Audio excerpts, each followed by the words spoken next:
Okay, so welcome to the eStream tutorial.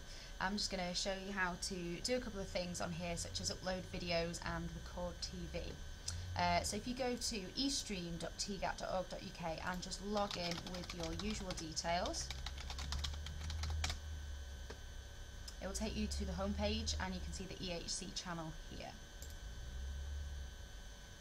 It will usually bring up things that have kind of been uploaded by everybody. At the moment it's just me uploading things for media, but when you do eventually add things to your subject, you can go straight to your subject there. So I'll just click on media studies and show you that there's some things that I've added to media studies recently.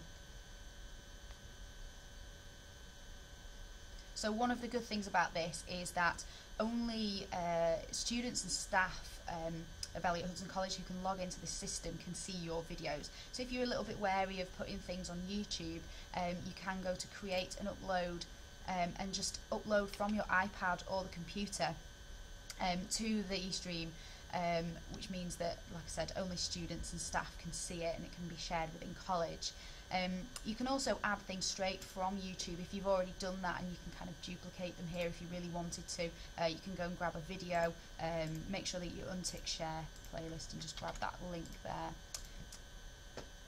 You can just add the title. Obviously we want students to see it, and then you can just go and select your subject. You'll see at the moment there aren't actually many subjects there. We can get that changed, but I'll just tick health and social for now, confirm that, and then that video will start uploading to the health and social channel.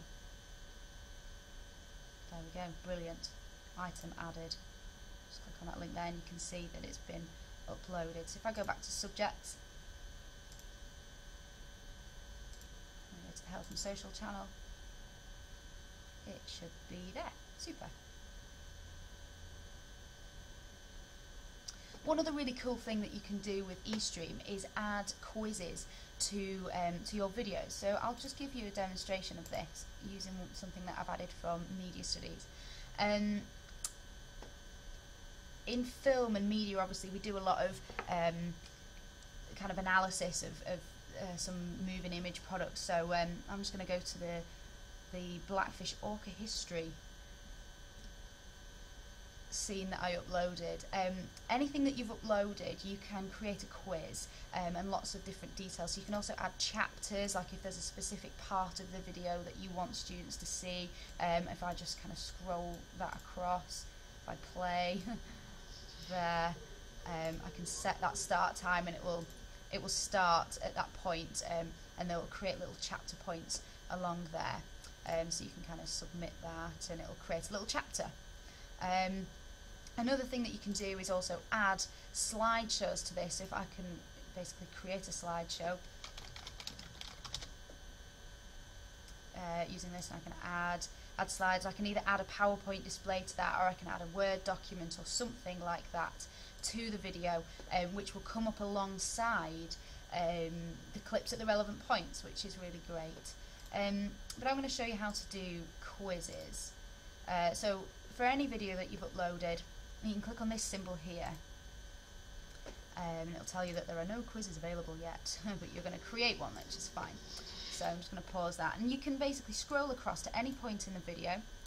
What are they doing here? What have we got there? There we go, the whale history, the family tree. So I can create a new question at this point. Oh no, it's not letting me do that. Why not? There we go, I need to create a new quiz. There we go, I just clicked on this one here, and then I can create a new question.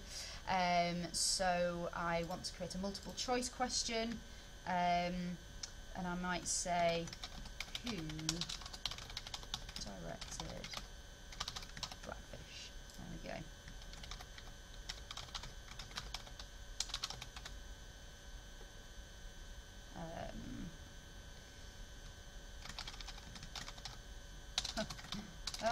There we go.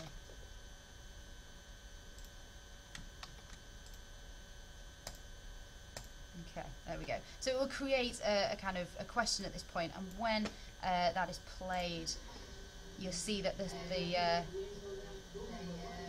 quiz pops up at this point, and the students will be prompted to answer that question at that point in the video.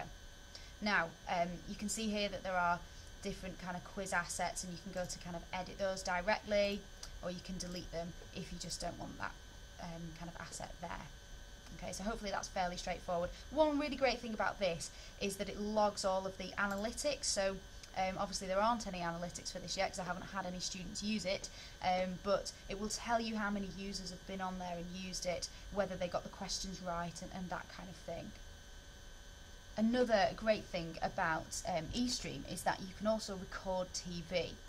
So if you click on record TV, it will take you to the Freeview channel list, and you can essentially see, I think it goes back about a week or so, or even longer than that, and you can record programs obviously that are relevant to your subject. You know, don't just record the right stuff or Ramsay's Kitchen Nightmares. It'll fill up the system, but you know, maybe there's a particular film. In my case, there's lots and lots of films that I'll be recording for students for them to watch. Maybe there's documentaries or news reports that you want them to see.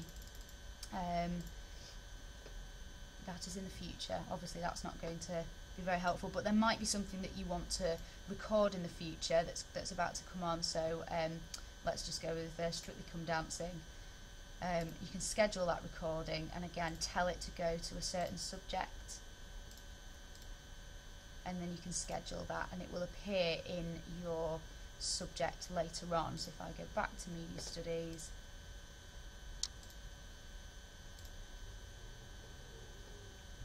you can see here that there's things I've recorded like Miss Potter and Home Alone for my film students.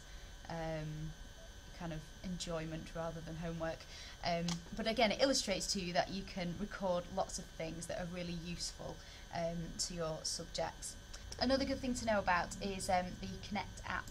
This is the BBC archive, and it logs, well, it'll tell us about anything that the BBC have ever made, as long as it's on their archive. We can access this using the education license, which basically means that as long as we don't share it in the public, we've got access to it. It's also useful because lots of other schools that are on this system, it kind of says what they're using some of these things for, which might be useful. You can go into the subject areas.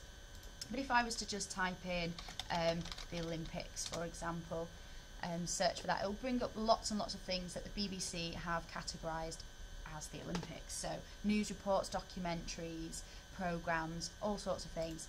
And there are literally hundreds of items, in some cases collections that might have many, a package of many items there. This one 30-minute programme, I can just add that to Elliott Hudson College archive, obviously make it available to students as well as staff, and again I can select the subject in which that goes into. Now you also